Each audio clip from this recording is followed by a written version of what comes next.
Mahilig ka ba talaga mag-bike or hobby mo to? Alam mo ba na pwede mo tong pagkakitaan, baka ikayaman? Kung gusto malaman kung paano, tapusin mo tong video na ito. Videos that will make you wealthy and debt-free. Hi there, this is Chinky Tan, your pambansang wealth coach. Ang episode natin na ito, bago tayo mag-umpisa, I just want to share with you business ideas that is meant to inspire. Kung gusto nyo mas malalim pa ang kaalaman dito, I suggest that you seek an expert in your chosen field. So, umpisahan na po natin, biking po. Naalala ko yung biking experience ko nung bata pa ako, nung 1980s yata yun. Eagle bike. Eagle ang manibela, tapos nakababa ka para kang naka-racer. Yan ang po nung experience ko. At sarap ng feeling pag natuto ka. Alam mo, marami na po mga bike enthusiasts po right now. As a matter of fact, may statistics po no, na talagang ang mga tao po ngayon nagbabike for two reasons. Number one, it's more economical. Number two, it's because of health reasons. So, kung kayo gusto nyo pumasok sa ganitong negosyo, ang unang pwede nyo gawin na pwede nyo pagkakitaan at ikayaman, mobile bike repair service. Ang kagandahan po kasi dito sa ganitong industry na itong profession na sinishare ko po sa inyo, walang puhunan. Equipments lang unang gagawin mo at saka syempre skills. So, ang pwede mong gawin, mag-repair ka lang, tapos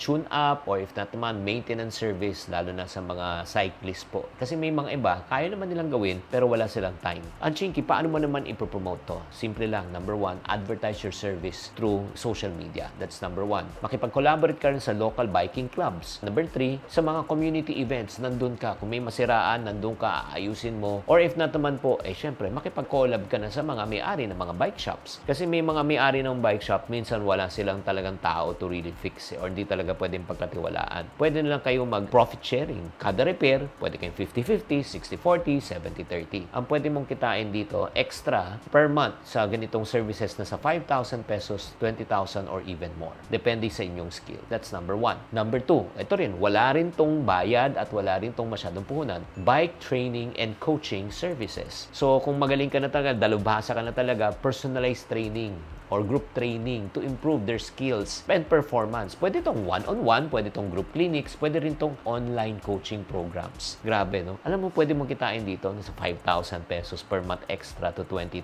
Depende yan, lalo na kung talagang kilala ka na. May kakilala ko mga ganun yung mga bike expert. They charge 20,000 pesos per session. Marketing strategy po natin, syempre create credibility, expertise, no? Kung mas maganda, kung may certification ka, tapos pakita mo yung mga testimonies ng mga happy clients mo. Pero para ka makakuha ng mga kliyente, ito lang, simple lang yan. Number one, a keyword para makakuha ka ng kliyente is the word called FREE, free. Yes, offer free introductory sessions na wala kang babayaran. So pagkatapos yan, pag nagustuhan nila, they want more, diba? To optimize their performance, they engage you already. Magandang idea ba yan? Let's go to number 3. Ito rin, wala rin masyadong puhunan to. Yung binibigay ko muna sa inyo walang puhunan kasi later on, yung share ko sa yung mga bike ideas, opportunities, may puhunan na po. Ito pwedeng gawin lalo na pagbago. Wala pang gumagawa nito masyado. Bike tour guide service. Lalo na yung mga magagandang lugar, di ba? Scenic spots, tourist spots. Ikaw yung magtuturo. Sige, sabay kayo sa akin. Magte-trek tayo dito. Pagkatapos yan, papakita mo. Ito yung lugar. Ito yung kuweba. Ito yung ano. Di ba?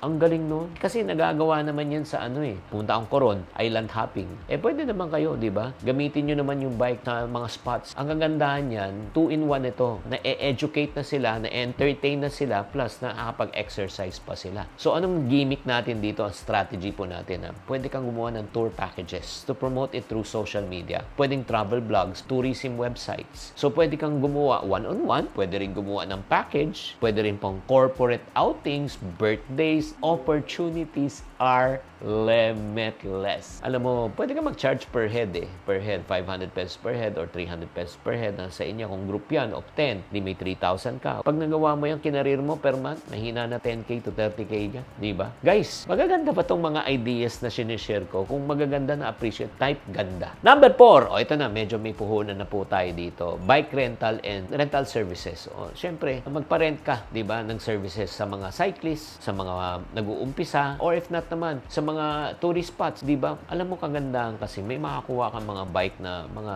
less than 10K. 10K. Imagine mo kung maparent mo lang, di ba? Magkano man papaparent sa mga, let's say, 300 per hour, o, di ba? O 500 pesos per hour. Depende kung nasaan location, di ba? Pag tourist spot, mas mataas po yan. At 300 pesos, let's say, times 2 hours lang, di may 600 ka na. Kung nakamag 600 ka per day, mahina na po yan. Times 10 days, may 6,000 ka na. In 20 days, meron ka ng 12,000. Baka bawi mo na yung bike. So, ang ROI mo sa bike, 1 month. Worst comes to worst, 2 months. So, yung third month pataas, lahat profit na yan. Maganda ba siya? Grabe, no? So, anong gagawin mo? Partner with mga local shop, hotels, tourist attractions to promote yung rental mo, di ba? Kung gusto mo, sabihin mo na lang sa win-win. Profit sharing tayo. 20% sa inyo, 80% sa akin. Silang bahala sa promotion, ikaw bahala sa service. Kikitain mo dyan pag tamang diskarte mo, 10,000 to 50,000 pesos a month or more. Bike apparel and merchandise brand. So, pwede ka na mag-design ng sarili mong bike. Like for example, may kakilala ako, yung LJ Bikes. Yes, LJ Bikes po. Sila gumagawa ng sarili nilang brand. Pagkatapos, meron silang merchandise and cyclists from age 6 pataas eh. Pwede ka magbenta na rin ng jersey, shorts, accessories, souvenirs, lahat. Sky is the limit. So, anong gagawin mo? Again, makipag-coordinate ka kung meron ka ng bike brand or meron ka ng supply, local biking events, sama na yung mga bazaars, di ba? To promote your brands and syempre naman, yung mga produkto mo. Ang pwedeng ma-income dito, mahina na mga 50,000 and then millions na po yan. Okay, bago tayo mag-umpisa, abangan mo yung pang-8. Yung pang-8 na i-share ko talaga, brilliant tong idea na ito. Magugustuhan nyo talaga, kaya abangan nyo. I just like to say hi to MJ Laurel, to Kali Lingaw, at the same time, to Boss Momba. Yes, maraming salamat. Shout out sa inyong lahat. Isa pang mababa lang na, may cost pa rin, pero one-time cost lang, pwede mong gawin na hindi pa masyadong ginagawa ng karamihan. Ay, grabe to. Ang galing nitong idea na ito. Bike photography services. Paano yan? Kung ikaw, magaling ka sa photography, pwede kang kumuha ng mga yung action shot, di ba? Blur shot, di ba? Scenic shot. Ay, nako. Basta pag-aralan nyo lang yan. Oo, pwede ka rin gumawa ng human drone. Yung habang nagbabike sila, ang problema kasi namang nagbabike ganito eh. Gusto nila makapture a moment, pero hindi sila pwede mag-selfie. Wala silang mga baka madisgrasya pa. Pero kung ikaw, yan ang trabaho mo. Siyempre, nakamotor ka, kaangkas ka, ikaw na mag-shoot sa kanila. Grabe yung kapatid. Anong gagawin mo para ma-market mo yung sarili mo kung magaling ka talaga dyan? Specialize mo lang to. Kuha ka ng portfolio, showcase mo lang photography skills mo, video skills mo, i-post mo lang social media. Bike forums. Ganun lang. O imagine mo, kada labas mo, 5,000. Grabe, ang laki ng opportunity na ito. That's number 6 idea pa lang ha. Meron pa tayo. O sige. Carry mo pa ba? Kung carry mo pa, type carry sa comment section. Sige. Ito, number 7 naman to. Pwede namang gawin. Bike theme event planning. Ito, wala ring masyadong puhunan. Pwede ka mag-plan, mag-organize ng events. Kung may marathon, may biking. Diba? Ang gagawin mo lang, syempre, ikaw mag-coordinate ng logistics, mag-secure ng permit, ipropromote mo, syempre, to attract sponsors. Dito kakikita sa sponsorship eh. Diba? And then, ang gagawin mo lang, syempre, ipopost mo sa mga local business shops, bike shops, cycling clubs to promote that you have a cycling event. Grabe to. Pwede mong kitain dito kung namang event na ganito, 20,000, 100,000, or even millions kung may pumasok na malaking sponsor. Number 8, ito yung sinasabi ko na medyo malaki ang puhunan pero maganda, wala pang masyadong gumagawa. Ito. Bike theme coffee shop or rest stop. Bumabiyahe tayo.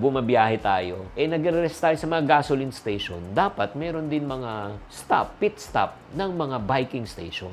Parang coffee shop, catering to the cyclists, refreshment, snacks, bike-friendly amenities, may parking ka. Tapos yung ambience ng coffee shop mo, di ba pang bike? Grabe yun.